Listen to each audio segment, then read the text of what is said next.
सियावर रामचंद्र की जय, पवन सुत हनुमान की जय, उमापति महादेव की जय। श्रीमद् वाल्मीकि रामायण अयोध्या कांड द्वाविंशः सर्गः। 22वें सर्ग में श्री राम का लक्ष्मण को समझाते हुए अपने वनवास में देव को ही कारण बताना और अभिषेक की सामग्री को हटा लेने का आदेश देने का वर्णन किया है। श्री हनुमान जी महाराज इस कथा को सुनने की कृपा करें। अथ तम व्यथयादीनम सविशेषम हर्षितम सरोषम्यो नागेन्द्रम रोष विस्फारिते क्षणम आशाद्य रामः सौमित्रम सुहृदं भ्रातरं प्रियं वाचेदं सधैर्येण धारयन् सत्वमात्मवान।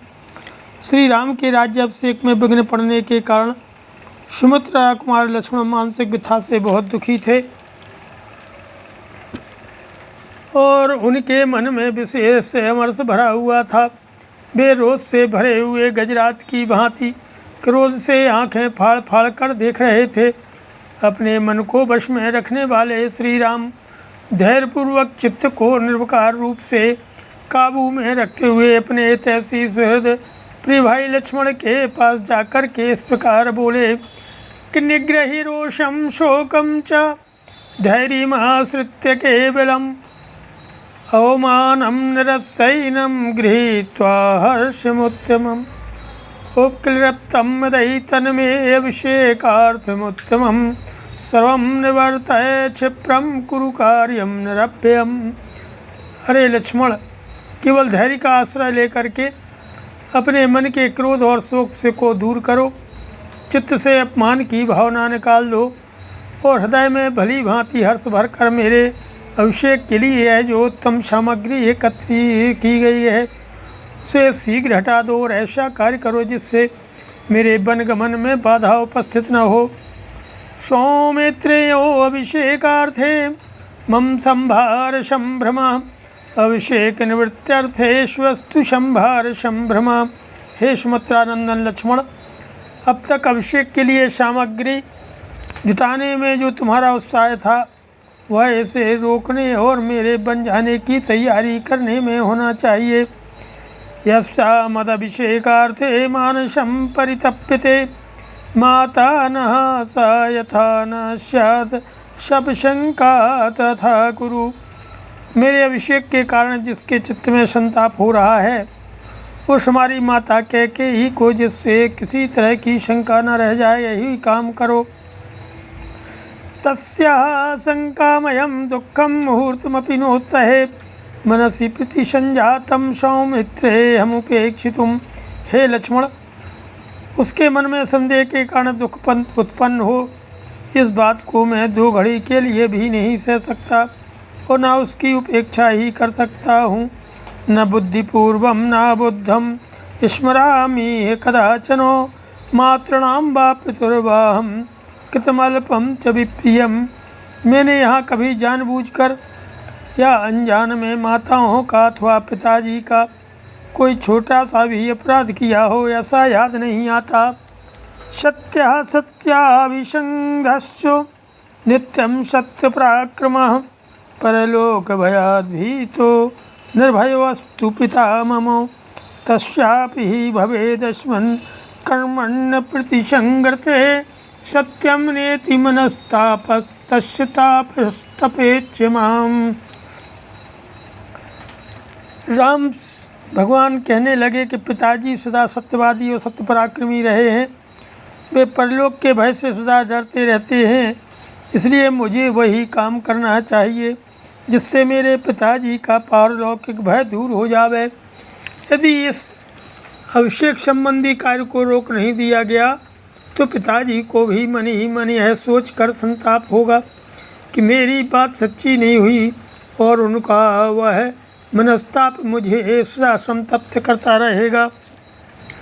अभिषेक विधानम तु तस्मात् संहृत लक्ष्मणो अनुग्वेवाहमिच्छामि वनं गन्तुमितः पुरा।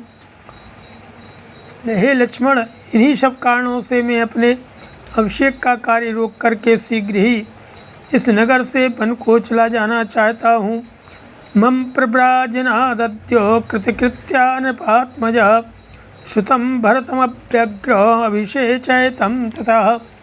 आज मेरे चले जाने से कृतकृत्य हुई राजकुमारी कैकेयी अपने पुत्र भरत का निर्भय एवं निश्चिंत होकर अभिषेक करावें।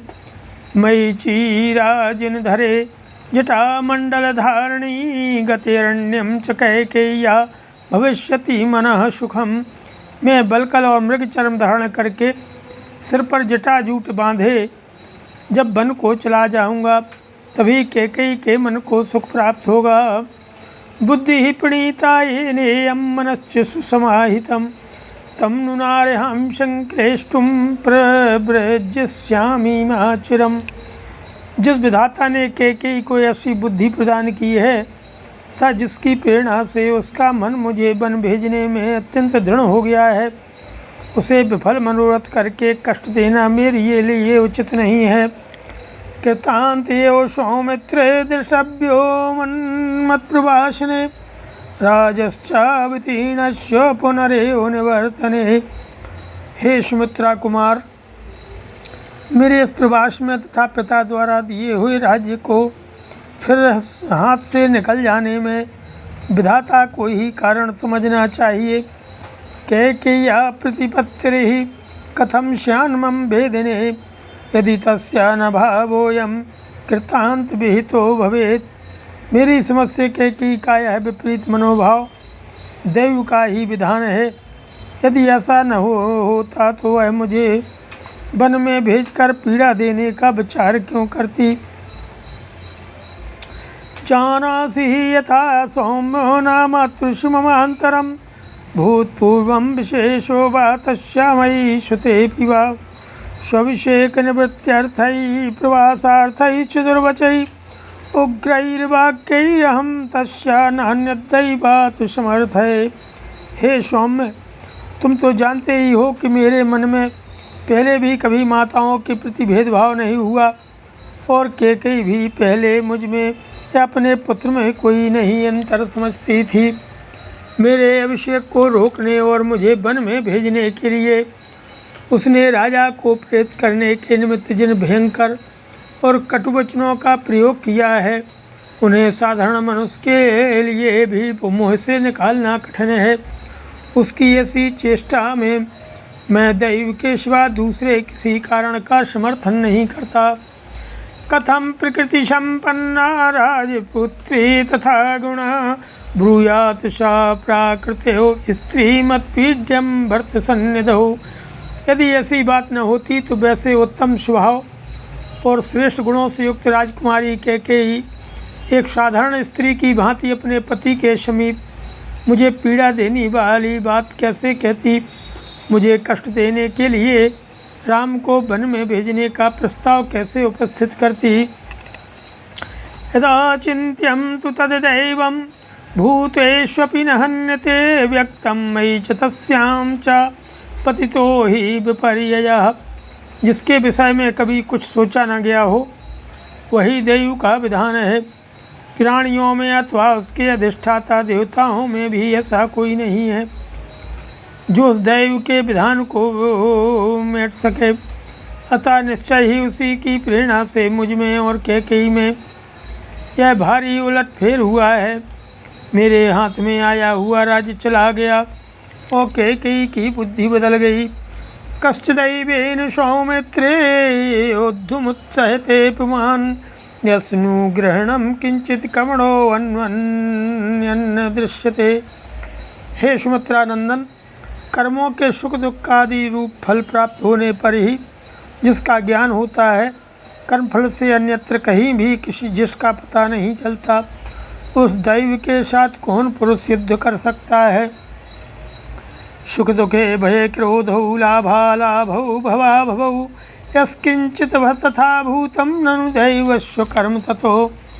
सुख दुख भय क्रोध लाभ हानि उत्पत्ति विनाश तथा इस प्रकार के और भी जितने परिणाम प्राप्त होते हैं, जिनका कोई कारण समझ में नहीं आता, वे सब दैव के ही कर्म हैं।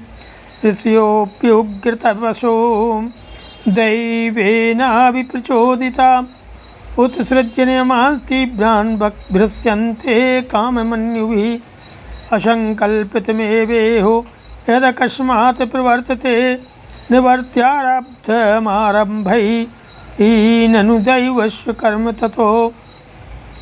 उग्र तपस्वी ऋषि भी दैव से प्रेरित होकर अपने तीव्र नियमों को छोड़ बैठते हैं और काम क्रोध के द्वारा विवश हो मर्यादा से भ्रष्ट हो जाते हैं। जो बात बिना सोचे विचारे अकस्मात सिर पर आ पड़ती है और प्रयत्नों द्वारा आरंभ किए हुए कार्य को रोककर एक नया ही कांड उपस्थित कर देती है, अवश्य वह दैव का ही विधान है। एतया तत्त्वया बुद्ध्या संस्तभ्यात्मानमात्मना व्याहतेऽप्यभिषेके में परितापो न विद्यते। इस तात्विक बुद्धि के द्वारा स्वयं ही मन को स्थिर कर लेने के कारण मुझे अपने अभिषेक में विघ्न पड़ जाने पर भी दुख या संताप नहीं हो रहा है। तस्माद् परितापः संस्त्वाप्यनुविधाय मां प्रतिसंहाराय क्षिप्रमाभिषेचनिकीं क्रियाम्। इसी प्रकार तुम भी मेरे विचार का अनुसरण करके संताप शून्य हो राज्याभिषेक के आयोजन को शीघ्र बंद करा दो। एभिरेव घटई सर्वई अभिषेचन संवृतई मम लक्ष्मण तापस्य व्रत स्नानम भविष्यति। हे लक्ष्मण, राज्याभिषेक के लिए संजो करके रखे गए इन्हीं सब कलशों द्वारा मेरा तापस व्रत के संकल्प के लिए आवश्यक स्नान होगा। अथवा किं मयि तेन राज्यद्रव्यमयेन तु उद्धृतं मे स्वयं तोयं व्रतादेशं करिष्यति। अथवा राज्याभिषेक संबंधी मंगल द्रव्यमय इस कलश जल की मुझे क्या आवश्यकता है। स्वयं मेरे द्वारा अपने हाथ से निकला हुआ जल ही मेरे व्रतादेश का साधक होगा।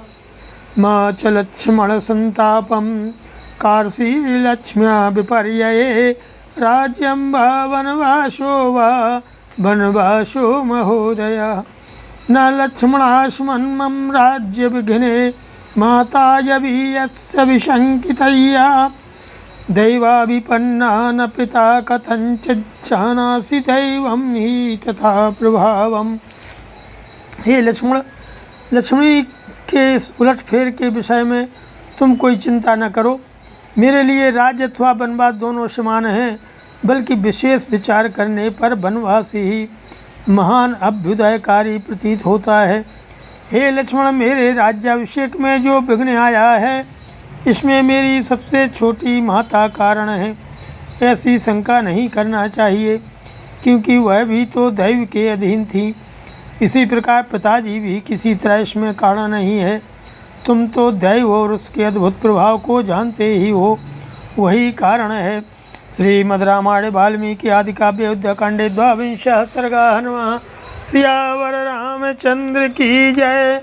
पवन सुत हनुमान की जय। उमापति महादेव की जय। जय श्री